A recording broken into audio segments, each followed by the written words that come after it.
If you know anything about Nick Panaritis, you know that he loves cars, especially muscle cars, especially Mopar muscle cars.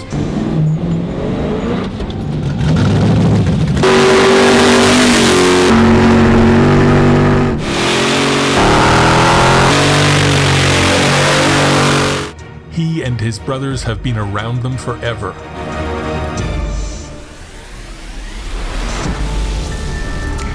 And he's made a career out of building and rebuilding dreams for all kinds of customers.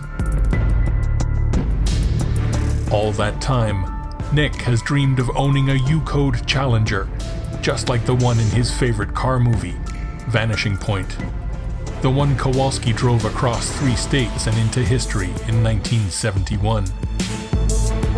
But with all the time he spends making other people's dreams come true, Nick never found his own dream car. That is, until now.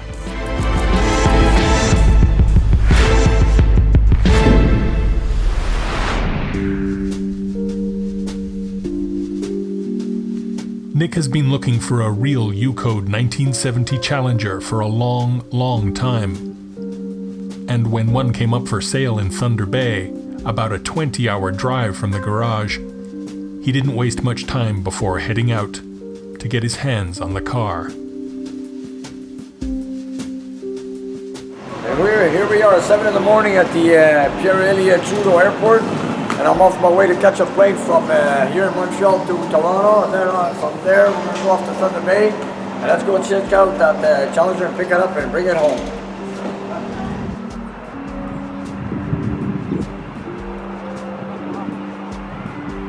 For the first leg of his trip, Nick has to fly from Montreal to Toronto. From there, he'll catch a smaller aircraft for the flight up north to Thunder Bay. Here we are, we're just landing in Toronto, and now I'm taking my next flight to Thunder Bay, and then from there on we're going to go down the street and go to U-Haul, pick up my truck and trailer, and then go to Steve's house and pick up that Challenger that I'm working for many, many years. Let's go!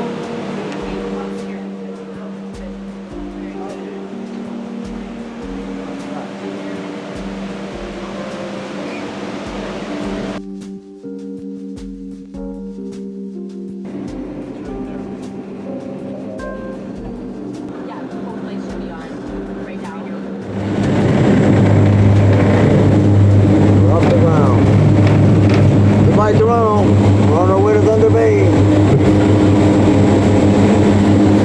Wow, check out the boats.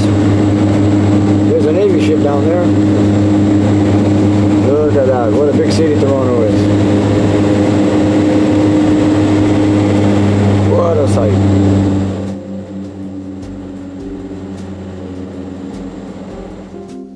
It's only about a 2-hour hop from Toronto up to Thunder Bay. But there's a lot of work waiting for Nick when he gets there, and a long road to follow back home. Here we are, just landed in Thunder Bay. We're just getting out of the airport. There's Steve. How's it going? Steve, how you doing? Good, yourself? Okay, so we're here to pick up the Challenger. Ready to go? Ready to go. Let's go. Nick picks up a truck and a trailer for the ride home, and then heads out to where the Challenger has been waiting for him.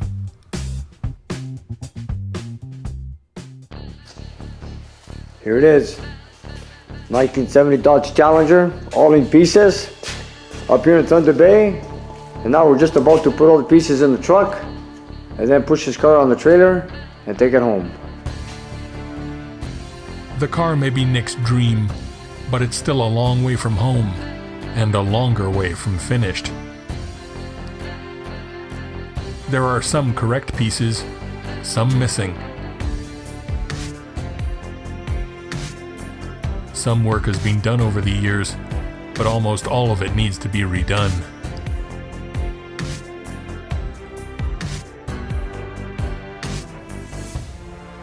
But it's the real thing, a U-Code 70 with its numbers matching block. And Nick isn't about to leave without it. I'm going to try to pack it all in one truck if I can.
we are. We're on our way back to Montreal from Thunder Bay. And it's a 20-hour trip. It's gonna be a long trip. We might meet some rain. And we got a long haul ahead of us. So we're off back into Montreal. Check out this road, eh? We got a few miles of dirt road.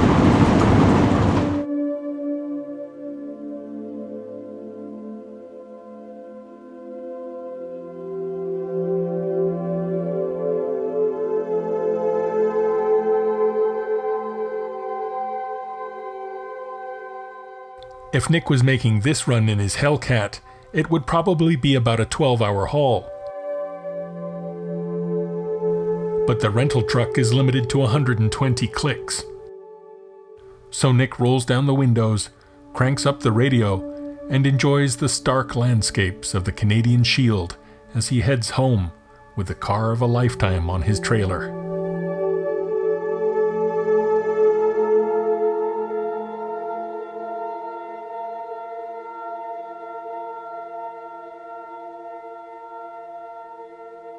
But even up here in the middle of the woods, Nick managed to meet another Mopar fan at the gas stop.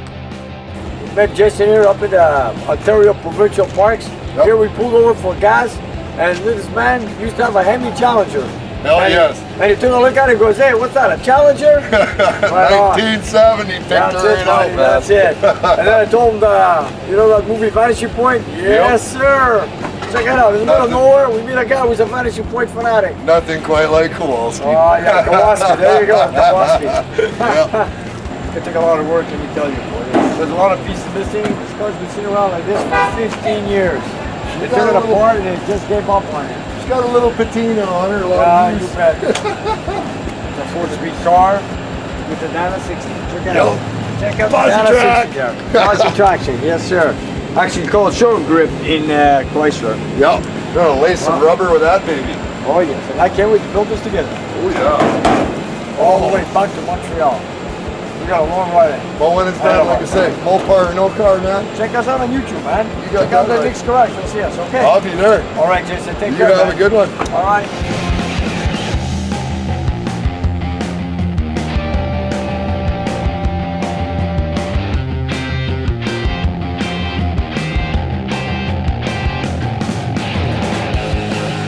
After driving all night, just missing a forest fire, and going hard for 2 full days, Nick is finally back in his own neighborhood.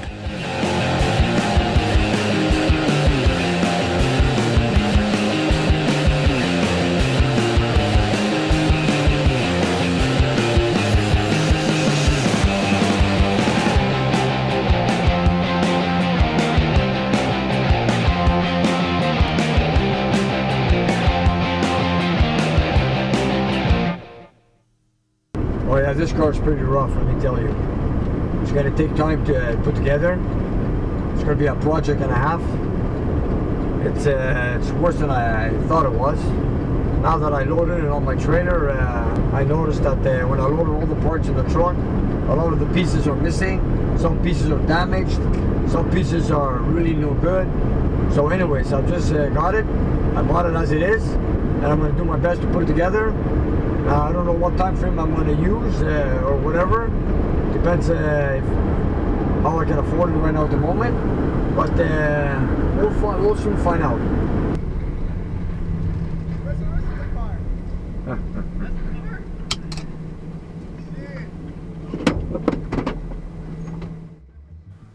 There's still the job of unloading and getting the car into the shop. But Nick has his guys lending a hand. And he's looking forward to getting started on one build that he plans to hold on to once it's complete.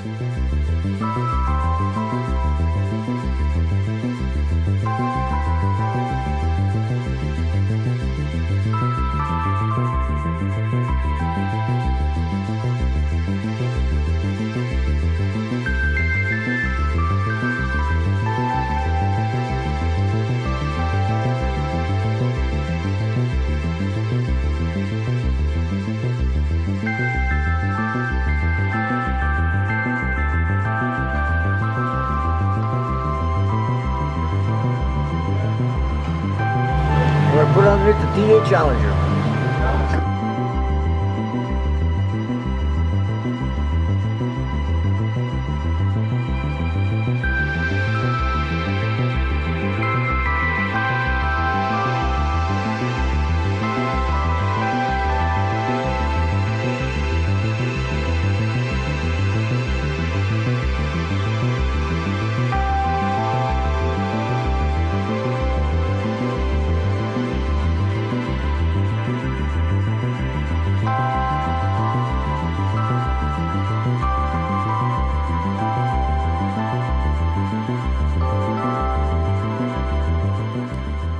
I just came back from a long trip, no brakes at all. And my staff just emptied out the truck, put everything here on the floor. But of course, there's a lot of things are wrong pieces, damaged pieces. But then again, you know, this is a part of, what do you want to call it? Junk? To somebody, it could be junk, to somebody, it could be gold. But for me, this is unique because it's one of 976 cars built with a U-code 4-speed 440 Magnum. And I've worked on a lot of mopars in my life. I've worked on a lot of Challengers. I've worked on V-codes, R-codes, you name it. But I've never worked on a U-code 4-speed car. And right now, I own one. And here it is. And it's exactly the same car Kowalski drove in the movie Vanishing Point. And I've always wanted to build one. I've always loved that film with Kowalski driving that car. And I've watched it so many times. And now I finally got it. I brought it here. Okay, it's in the worst shape you can think of. Look at all the pieces. Look at the car itself. It's gonna need a lot of work to get it done. And if you're gonna build a Vanishing Point car, it has to be a 4-speed U-code 440 Magnum RT with a Dana 60. And this is what this is. This is the same type of car he was driving in the movie Vanishing Point, which was a 1970 Dodge Challenger, 440 Magnum with a rally hood, 4-speed with a U-code, of course, meaning 4-barrel with a Dana 60. A white car with a black interior. This is the engine that came with the car. It is the matching motor serial number to the car, which is very rare for a 4-speed car back in 1970 to still have the original engine. Well, here it is with the 6-pack harmonic balancer, because the 440 high performance Magnum engines also had the 6-pack connector rods. And of course, it was external balance, and this is the harmonic balance that was used. All original, just like the one I built for the Coronet 1970, which is the B5 Blue Coronet convertible. Same engine, 1970, the same concept. That's a matching number car, and so is this one. And this is what's so unique about my Challenger. Rare, and it's matching motors. I can't believe it. Unbelievable.